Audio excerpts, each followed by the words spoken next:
Восстановить могилы солдат и найти образцы военной техники – главные задачи совместной экспедиции Русского географического общества и Северного флота на Кольский полуостров. Местом исследований на этот раз стал остров Кильдин в Баренцевом море. Во время Великой Отечественной его называли неприступным гранитным крейсером. В течение 10 дней вместе с военными в суровых условиях работали поисковики из Чувашии. Съемочная группа нашей телекомпании тоже работала на практически необитаемой точке. О неожиданных открытиях в нашем большом репортаже. Остров Кильдин выбран не случайно. После Великой Отечественной войны его активно заселяли военные. 15 тысяч человек жили здесь семьями вплоть до 1995 года. Но военные ушли, и хозяйничать здесь остались медведи. По данным представителей поисковых движений, на острове есть 2 воинских захоронения. Сверяясь с архивными материалами и пользуясь поисковыми щупами, они определяют точные координаты солдатских могил. Экспедиция не ставит перед собой задачи привести в порядок все кладбища, все могилы. Сейчас основная задача их отыскать, обозначить на местности ясно видимыми знаками. Для этого специально взяты заметные красные обелиски пластиковые. Работа эта будет продолжена, но основная задача экспедиции, как я сказал, разведка.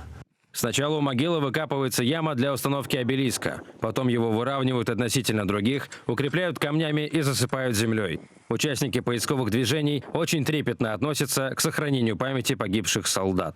Поисковая экспедиция на Кольском полуострове, она проводится уже 4-й год, 4-й сезон. И вот мы совместно работали тогда в районе порта Лины-Хамари, Печенский залив. Благоустроили несколько воинских захоронений, привели в порядок несколько памятников.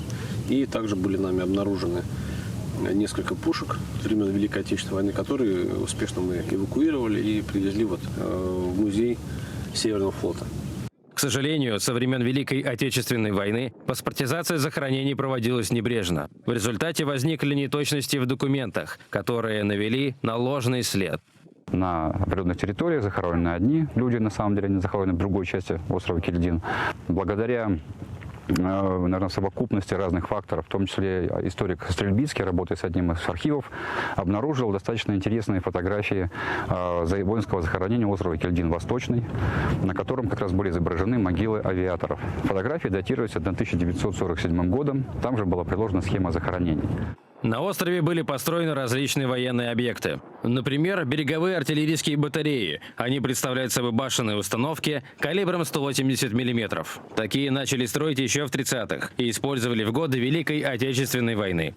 Конструкция удивительна не только внешними размерами. Внизу под ней находится 7-этажное подвальное помещение.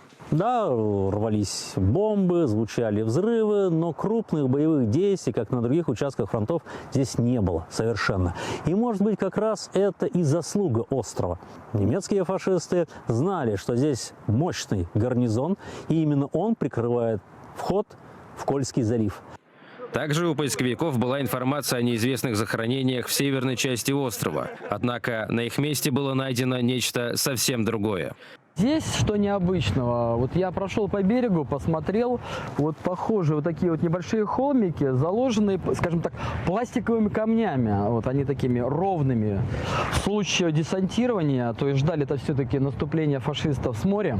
Именно при наступлении десанта какие-то подрывные срабатывали устройства.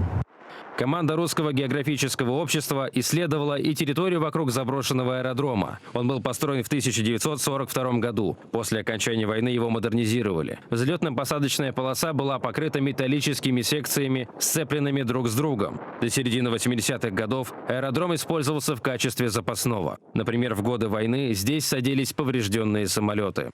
Без внимания не остался и береговой ракетный комплекс. Таких в мире всего 2. Один в Крыму, другой на Кильдине. И если первый сейчас действует и закрыт от глаз обывателя, то этот можно облазить вдоль и поперек. На исследованных территориях были найдены старые чертежи, перечни, технические описания. Все это обязательно отреставрируют и отдадут Музею Северного флота.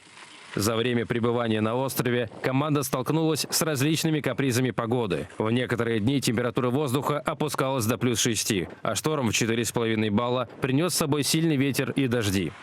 Все задачи экспедиции были выполнены, значит, были определенные сложности. Штормовая погода, где-то порядка 5 дней. Люди промокли, значит, ветер был сильный, но тем не менее, значит, выдержали. Можно сказать, что экспедиция прошла успешно, все задачи выполнены. Поисковые движения в нашей стране появились не случайно. Добровольцы ведут работу по поиску непогребенных останков, устанавливают имена погибших, ищут их родственников. Каждый день они отдают дань памяти героям, благодаря которым мы можем спать спокойно. Евгений Романов, Алексей Енейкин, Семен Антонов.